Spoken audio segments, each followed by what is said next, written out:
Attention, citizens. Hey, what's up, everybody? It's Lance. So yesterday I had yesterday off, and I came across this content creator, a diligent maniac. Now, I watched the video that he did for the 2024 Roadhouse movie. It was a great review because he roasted the hell out of that movie. So, if you guys are on Netflix and you see their assortment of movies, cookie cutter movies they are now. By the way, whatever happened to Netflix anyway? Like when they first started Netflix, like their show releases, TV show releases, everything they used to drop as far as originals, used to be fire. Remember that? Like the era of like the Orange is the New Black and all these other shows, and they were good shows. They were like really good shows. And now it's just they're coming out with very cookie cut. It's like it's a formula, and it's all just generic streaming nonsense. Like just bunch of just fill up their catalog basically of nonsense. So I saw this one movie that is original on Netflix called Jackpot. Now, I don't know who the actress is. I'm not familiar with her, but the first thing I saw was John Cena. Okay, John Cena. You want to talk about overexposed? Yep, overexposed. He's all right. Is he the new gatekeeper now for like action star? Like they just put him. He's pretty vanilla. He's good in certain things. He was good in the Suicide Squad. I never saw the Peacemaker. He does not attract me to bring me to watch everything for him. He's not that much of a draw for me. Not even when he was in WWE, he was not. I never even liked John Cena in WWE, and everyone was like blow smoke up his ass, but not me. I never found him that a draw whatsoever. So I saw him in the thumbnail, and I was like, Jackpot. And the thumbnail looks stupid. So like they want you to entice you to watch the show, but they doesn't even look entice. It just looks boring and just crap. So I'm really interested because I never really seen anybody really talk about this, like review it. But the Diligent Maniac did. And it says Jackpot 2024 is a terrible movie. And I'm not really surprised by that, but I really want to hear what Diligent Maniac has to say about this. So let's check it out. And maybe we'll hear more about it. Maybe we want to see it if it's a good bad movie. But if it's a terrible movie, maybe we should stay away from it. So let's check it out. Here we go. It's garbage. Oh, hi there. My name is Prostetnik Vogon Jeffs, and in this video, I'm going to be talking about the 2024 action comedy film. Say that 3 times fast. I'll just call you. Well, I'll just call you Jeff. How about that? Jeff would be good. I'm not saying that whole, I don't even know how to pronounce all that, what you just said before that Jeff word. So we'll say Jeff. How about that? Jeff. Jackpot. It's a Paul Feig movie, and it's not Bridesmaids, which means it's, it's not good. Oh my God, words can't describe how incredibly not good it is. And it's not Bridesmaids. Wait a minute, Paul Feig directed this movie, Jackpot? See, that's another thing. Paul Feig,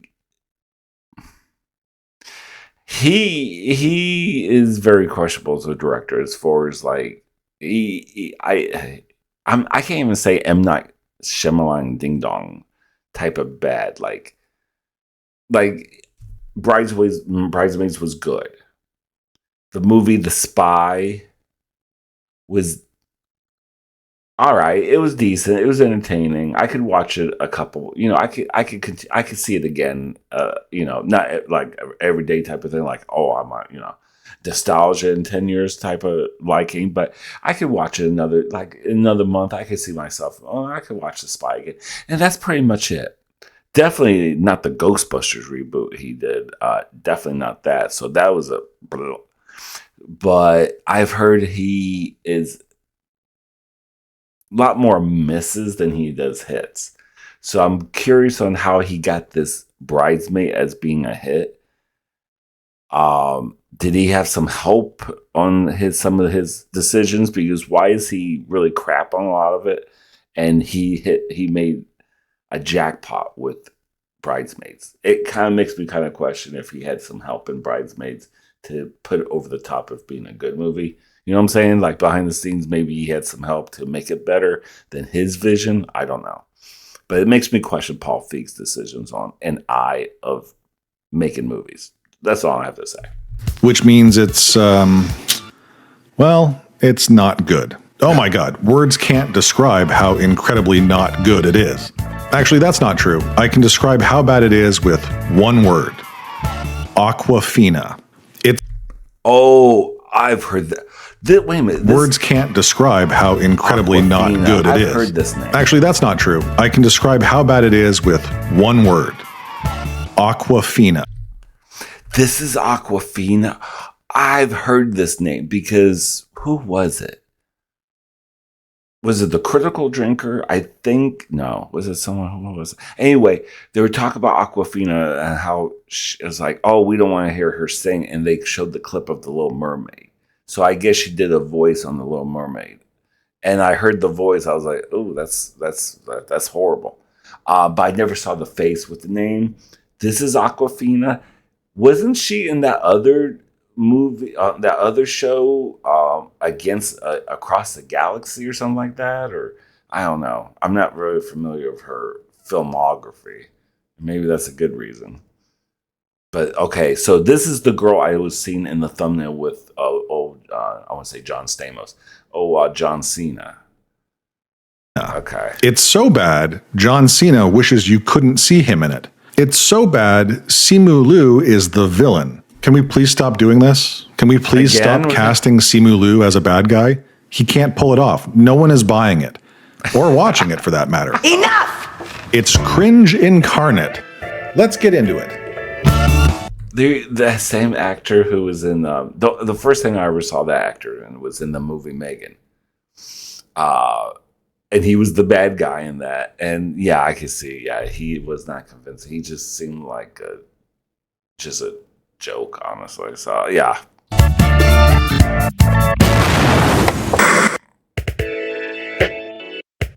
A bombgasm. I like how he's editing this so far. I f***ing hate this f***ing movie. So apparently this movie started development using the title Grand Death Lotto back in 2023, which, let's be honest here, is a way better title than Jackpot. Although the latter is a much more appropriate title for something as bland and boring as what we have here. And I'm not going to harp on this too much throughout the video. And I don't want to mansplain. It's just that when people complain about things like DEI or box-checking media or garbage that's generated for quote-unquote modern audiences, this is what they're talking about. This is the kind of movie you're going to get. let's go pee standing up and make more money than our female counterparts, am I right? I mean, how do you take a concept like this, a citywide Hunger Games for lottery winners, and turn it into the most banal, sackless, unenjoyable, derivative piece of imaginable? 2 words. Amazon Studios. This movie is terrible, and I'm going to spoil the shit out of it. All right.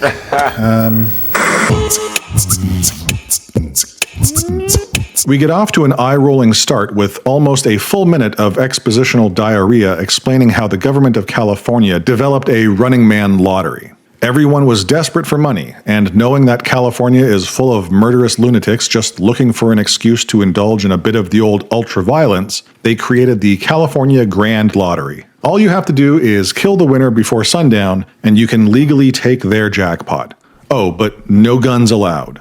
And because What? the people who made this movie think we are stupid, we then get 4 minutes of Stifler running through the streets of Los Angeles, Jason borning his way through parking lots and back alley knife fights, before ultimately being offed by an innocent-looking grandma. I'm so sorry, dear. Right. Anyway, armed GLN guards storm the house and escort in... Oh boy. It's going to be that kind of movie, eh? All right, fine. So Murray Hill saunters in as Johnny Grand, and you just won the Grand Lottery. We're going to Legoland! the spokesperson of the lottery. Well, with that nonsense out of the way, let's get to the actual story. Awkwafina is Katie Kim, a former child actor who has returned to Los Angeles. Oh my God, that little girl. Well, with that nonsense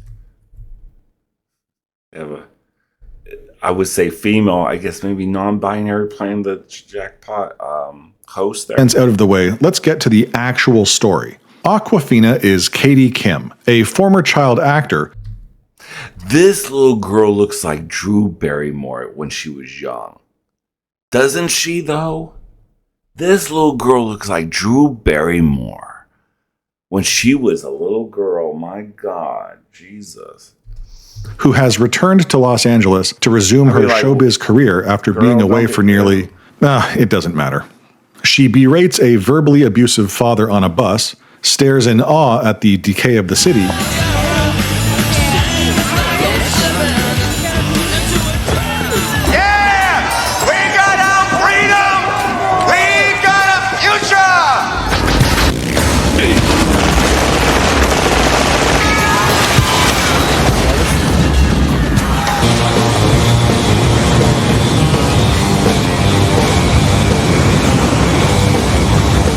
Escape from LA.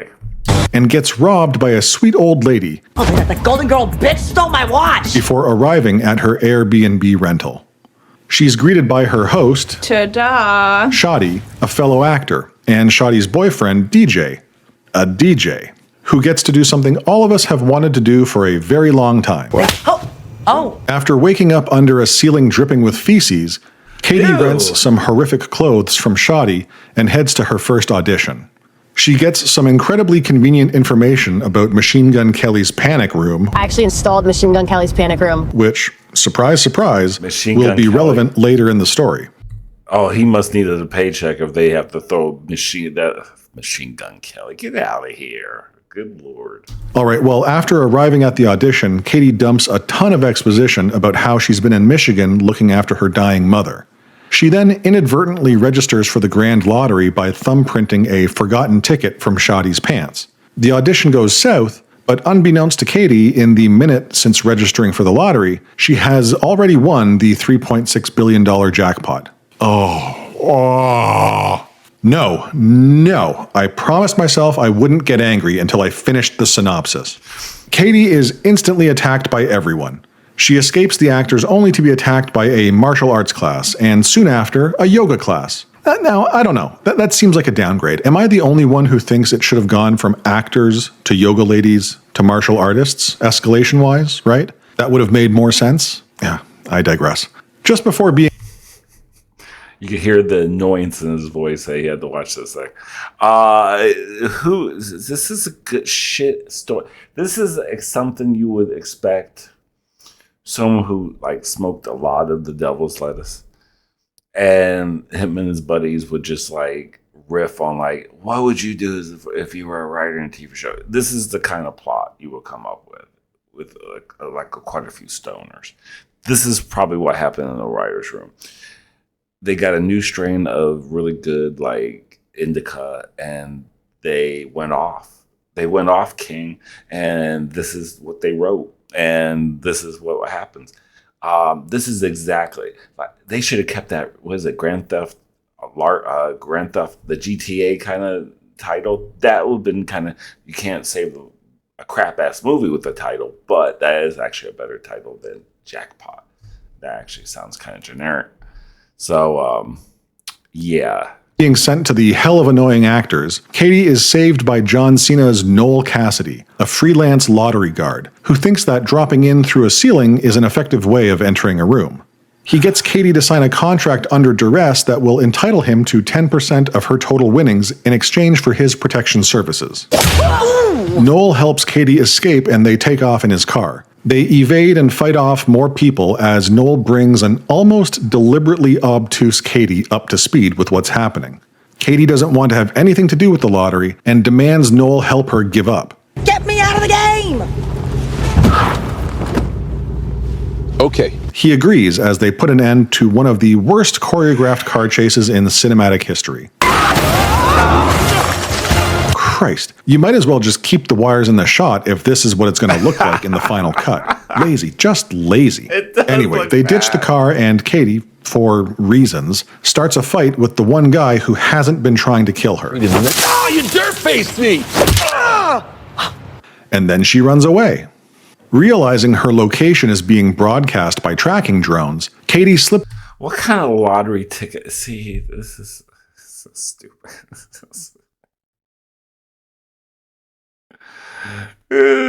What kind of technology? You think they put that kind of suspend of disbelief? You got to really suspend some disbelief in this film. Slips into a wax museum with the help of a sympathetic security guard. She then gets a call from a concerned shoddy, who is acting awfully suspicious, just as a wax statue display accidentally reveals her location. Shoddy and DJ break into the museum, incapacitating the security guard in the process, and proceed to attack Katie. After a tedious and comically unfunny fight through the museum, Who wants some head? Katie manages to elude her Airbnb hosts and gets picked up by Noel in a stolen cop car. The two drive away and have a ridiculous argument about super yachts. I want a super yacht. You so want a super yacht! I don't want a super yacht. You do. I don't! Super yacht! Which, surprise, surprise, will be relevant later in the, you know how this works by now. Anyway, to avoid the murderous mob, they decide to do the only logical thing. They go to Machine Gun Kelly's house. See? Remember when I said that thing about MGK's panic room? They force their way into said. You know that this is not machine. He has a trailer, double wide trailer at this point. Who gives it? How does he have money like this? This is definitely Netflix rented this out to make it look like he's somebody. Panic room and knock the rapper turned actor out with Bevingon or something. Jeez, this synopsis is getting really long-winded. Okay, let's try to speed things up a bit, shall we? So Katie and Noel bond in the panic room. She tells him about her trust issues and how her dad was a POS. Noel tells her some story about the Ninja Turtles, and then Shoddy shows up and manages to get the panic room passcode from MGK. Backed into a corner, Noel tells Simu Lou's Lewis... Noel calls Simu Lou's Lewis Simu Lou's Lewis. Backed into a corner, Noel calls Simu Lou's Lewis a fucking Christ. Okay. Backed into a corner, Noel calls Simu Lou's Lewis a former mercenary colleague who executes a phone strike. While the mob outside of the panic room is distracted, Noel and Katie escape and get rescued by the Lewis Protection Agency. Katie and Noel arrive at LPA headquarters, where Lewis convinces Katie to give up on giving up the lottery. His team will protect her in exchange for 30% of the winnings. Katie is reluctant at first, but negotiates for Noel to receive 30% of the 30% going to the LPA. She and Noel get patched up by the LPA medical team, and Noel reveals how he bailed on his mercenary unit when he found out they weren't the good guys. It resulted in the deaths of his fellow mercenaries, save for Lewis. Katie bonds with Noel by reiterating how her dad was a POS. And Lewis wants to move Katie to a safer location, so she gets a prosthetic face makeover to look like a cross between Egg Shen and Lo Pan. Now, this really pisses me off to no end. Noel is suspicious of Lewis's plan and believes they are being set up. He thinks Lewis is killing his clients in order to claim their lottery winnings. So Katie and Noel sabotage the LPA plan so that Katie can escape. She steals a decoy car and heads for the Grapevine, the boundary of the Grand Lottery. She plans on giving up the prize money, but just as she's nearing the boundary, Lewis calls. He's got Noel and is threatening to kill him unless Katie turns around and surrenders. Lewis lures Katie to an abandoned theater, using Noel as bait. Oh, and he also decides that this would be the best time to reveal that he's an even bigger asshole than everyone thought. Noel wasn't responsible for the deaths of his fellow mercenaries. It was Lewis. He was just being a greedy little prick.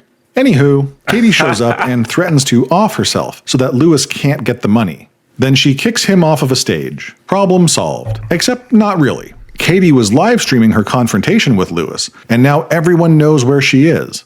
With less than 15 minutes to go before winning the jackpot, everyone manages to get to the abandoned theater for a lackluster burly brawl. Katie climbs the stage set and Lewis follows. They scuffle on some scaffolding, and just as Katie is about to fall to her death, she reveals that she's removed the pins from some mini grenades Lewis had hidden in his coat pocket. Bullshit. Absolute cringe trope bullshit. Katie falls from the scaffolding, but is rescued at the last minute by some of her fans. Katie and Noel celebrate her winning the lottery, and Katie, for no f***ing reason, decides to give Noel 50% of the money. Johnny Grand shows up again, obviously, and then 6 months later we get to see how Katie and Noel have used their money to start a bunch of shitty businesses. The end. Oh, but Prostetnik, you interject. What about the super yachts you were talking about earlier in the video? You said that... Listen, shut up. I know what I said. This stupid movie decided to make a callback to an earlier scene in one of the not one, not two, but 3 secret end credit scenes. The fucking balls on these people. Or lack thereof. Even Marvel doesn't pull this kind of crap. Maybe 2 scenes, maybe, but 3? In the middle of an eye-straining end credits blooper reel? What is happening? Why are you doing this to us? So this is where I would normally try to come up with some positives. Are you serious? But we're not going to do that. Not on this one. Let's just keep moving it along. Come on, let's go. It's like, Don't do this. Please. From a technical standpoint, speaking on the cinematography and basic competency of the direction, it's fine. It's basic, but serviceable. But everything else about this movie is just subpar, straight-to-streaming crap. There's nothing notable about any of it. The only thing that's notable about it is that it's just not very good by any metric.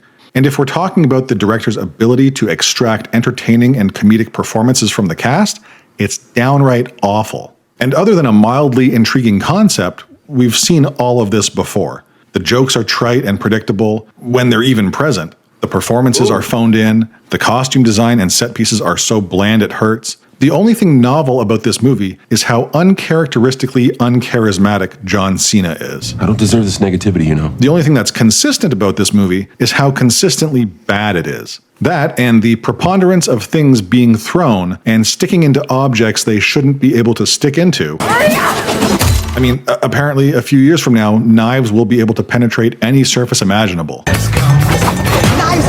I guess this might have been a running gag, but if that's the case, it was executed so poorly that it just comes across as lazy or accidental. A competent team could have built this up throughout the movie. People throwing knives into progressively more ludicrous objects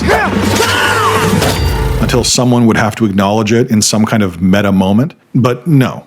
And we're going to skip right past character development because it's virtually non-existent.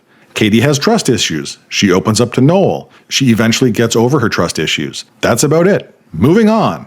At least we got plot development. It's ridiculous and poorly constructed, but it's there. Katie and Noel do go through a series of increasingly dangerous scenarios, but Katie's role as an actor, a talent that she uses at the beginning of the movie to scorn an out-of-place Adam Ray, is underutilized throughout the entire movie. It's basically the skill she uses to get the upper hand on Lewis in the final act, but by that point, we've all but forgotten that she's capable of it. Nope, not buying it. Bullshit. And this is Awkwafina we're talking about. To believe that she could use acting as a life-saving skill requires a suspension of disbelief so strong, it's literally unfathomable. Acting, motherfucker. Literally. Now, when it comes to pacing and length, it's too long. It's way too fucking long. 15 minutes shy of 2 hours for this?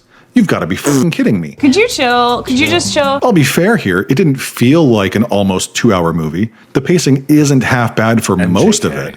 But the scene in MGK's panic room and the scene at LPA headquarters, you know, the scenes where we're forced to watch a former rapper and a former wrestler emote, Yeah, those felt like an eternity. Wrestlers and YouTubers are movie stars now. Don't tell me about it. Sort of makes it feel like anybody can do it, right? If I had any hair, I would be pulling it out by the roots. And oh joy, we get two antagonists in this movie. There's Shoddy, who is completely half-baked as a villain. She's an actor, just like Katie. We could have played up the competitive nature of auditioning for a role. We could have played the jealousy angle. There was plenty to work with here. No. And the ticket? Katie's winning ticket? That was Shoddy's ticket. That was Shoddy's shot at being a billionaire. But no, we'll just make her like every other idiot trying to catch Katie. Sure, she's got a bit more screen time, but she's a complete waste of a character. And Simu Liu? I'll say it again, stop giving him bad guy parts. He can't do it. Make him the good guy and be done with it. Because I wasn't fulfilled in any way by his demise. I wasn't fulfilled on any level, by any metric, by anything that happened during the conclusion of this movie. I'm supposed to be happy that Awkwafina's unlikable Katie is rich now? Oh, I wish. That'd be so great. I'm supposed to care that Noel opened a Teenage Mutant Ninja Turtles restaurant? Oh look, now they're hanging out on a yacht. What? There's no catharsis here. There's nothing redeeming about any of this. No, it's all just a big disposable digital joke. It's a tax write-off. It was a movie primed to lampoon West Coast excess. It was a movie primed to speak to the nature of greed and desperation, and it did none of it. It is only a shining example of how far Hollywood has fallen in recent years. And I could have forgiven all of this had it been funny, but it was not. And seriously, MGK, they put Machine Gun Kelly in this movie like some sort of Easter egg for the 10 people out there who actually know who he is. I don't get it. Maybe I'm just old. Maybe I don't, get it. But if this is the direction movies are taking going forward, maybe I don't want to get it. The whole 10 I'm done. I don't have anything else to say. I can't muster up a proper conclusion, kind of like this movie, because it's terrible. Jackpot is a truly terrible movie. I guarantee it. This was a good video. This was really good. It gave me a good insight of what this movie's about, which I thought was going to be. The trailer, a fire stick. So it always shows you always see the first few seconds of it before you switch it off, because a lot of times they'll have a bunch of crap on there. So when this movie first came out on streaming on Netflix, they promoted this a lot, and I saw the first few minutes, and all I heard was this. First of all, like I said, first thing I heard was saw John Cena. I was like, I'm out. But with the 2 seconds I did see before I switched it off, switched to something else that I wanted to see, was that, oh, you win the lottery, but you have 24 hours, or you got, so much, or, they can kill you. And I'm like, okay. So just that little bit alone, I was like, that sounds stupid. That is,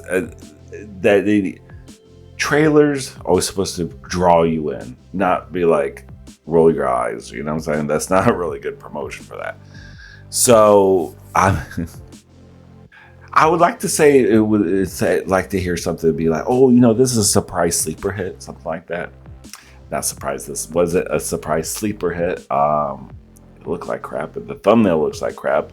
The 2 seconds of the trailer sound like crap, so I assume it will be crap, and this is kind of confirming it. Let me know what you think. I really like this content creator. Show love to Diligent Maniac. Show love to Diligent Maniac, and yeah, take care of yourself. Take care of each other. Love, peace, and grace, and bye.